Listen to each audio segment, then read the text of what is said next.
a girl left an anonymous note in a question box that we have. And the question was, I'm pregnant, I'm afraid, what can I do?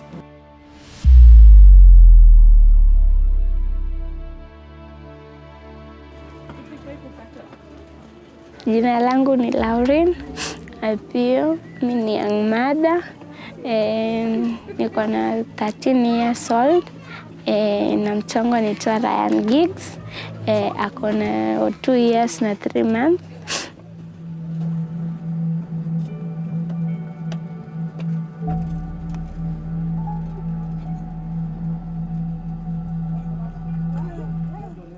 Lauren was 11 years, she was in class 6, and she has a neighbor.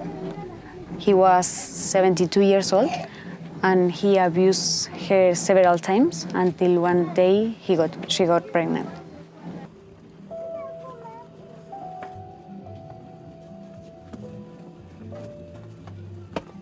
Hadi sikuwa najua kama niko na dumbo. Nilikuwa naambia mamangu, maana nasikia kitu inanigonga kwa tumbo. Mamangu ananiambia, hiyo ni minyoo, hiyo ni minyoo. Sasa venye pia mimi nikaichukulia tu ni minyoo, ndio ikaanza grow kidogo. Venye nilifika 7 months haikuwa kubwa, ndio nikaanza kubeba hizo suta kubwa ili nifiche. Lakini sikuwa itapika ati kukosa yani sikuwa nachagua chakula, nilikuwa nakula kila kitu. Nilikuwa shule, nilikuwa nalala class hadi sikujua. Sasa ndio teacher akakuja akaniuliza nini shida, nikamwambia chami sijui. Akaniuliza kama niko na ball, nikamwambia chami sijui. Akaenda akaambia head teacher. Teacher akaniuliza, nikamwambia chami sijui. Akaniambia basi kesho tutakuja na kitu ya kukupima ndio tukupime. Kesho yake ikafika hadi hakunipima, wakasema tu mimi niko na mimba. One day a girl left an anonymous note in a question box that we have, so the girls can do question like anonymous. And the question was, I'm pregnant, I'm afraid, what can I do? So we talked with the teacher, of course, to try to find this girl, to help her. So the teacher was suspecting on Lauren because she was using a big sweater and she was changing the mood. And the teacher was asking her if she was pregnant or not. And every day Lauren was showing her, the teacher, like the pads, because we give for the girls in the menstrual cycle classes, we give them reusable sanitary towels. So Lauren told the teacher, no, I have my pads in my bag because I am with my period. Until one day the teacher said, Lauren, okay, show me your panty. And then the teacher said, like, of course you are not with your period, so you are pregnant.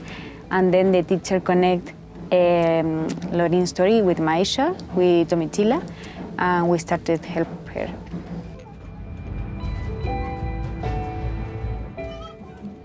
Alafu sasa nikakutana na Maisha, walikuwa nakuja shule yetu kutufundisha. Sasa venye walikuwa nakuja kutufundisha, ndio teacher akawaambia kuna msichana mwenye ako na mimba.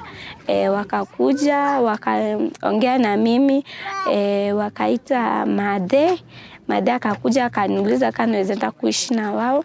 Nikaitikia. Hiyo siku nilikuwa bado naenda shule. Venye babangu sasa alikuwa anafuatilia hizo mambo za polisi. Sasa ikafika time tulienda kutembea na babangu. Sasa hiyo siku usiku ndio sasa nikaanza kujisikia kama nasikia kujifungua. Ndio sasa nikaambia mamangu, lakini Mungu tu ni mzuri. Venye nilifika hapo Baro, tulipanda ndege. Venye tulikuwa tunapanda ndege tukashukishiwa mpaka hapo Mbagathi. Venye tulishukishwa mpaka Mbagathi, nikapelekwa maternity.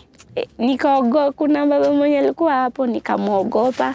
Alikuwa anataka kunipima. Nikasema mimi sitaki kupimwa. Ndio wakacall Kata na babangu.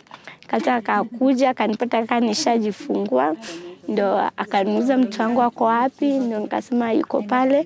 Hadi nilikuwa tunaogopa, nilikuwa nasema saka kapusi, yani alikuwa mdogo na nilimzaa na 1.3. Sasa yani nilikuwa yani nalia tu nikikaona. Baka sasa ndio kata akampeleka kwa incubator, nikakaa for 2-3 days kama siendi kumuona, juu hadi sikuwa na shughuli ya kumuona. Ndio nikaenda nursery, venye nilienda nursery ndio kata akanionyesha mtoto wangu. We teach her how to breastfeed, how to extract milk, and then so at the beginning she was very afraid and she was very nervous, but then with the days she was an expert and she helped other mothers how to extract milk, how to breastfeed, how to change the diapers and all of the things.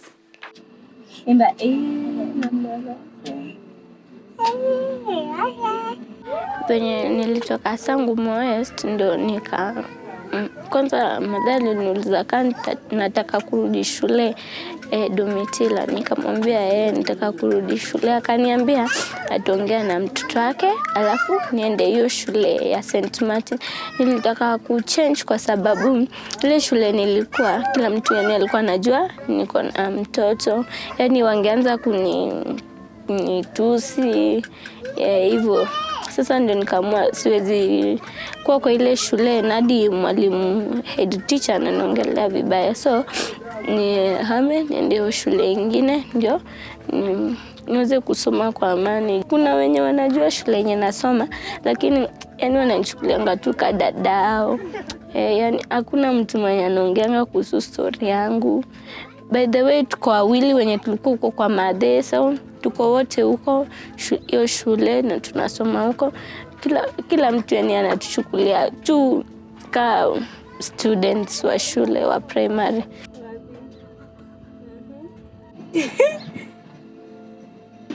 Asubuhi tukiamka, naamka na shajiko napikia Rayo uji, ndio nikienda kuoga uji Kivanga.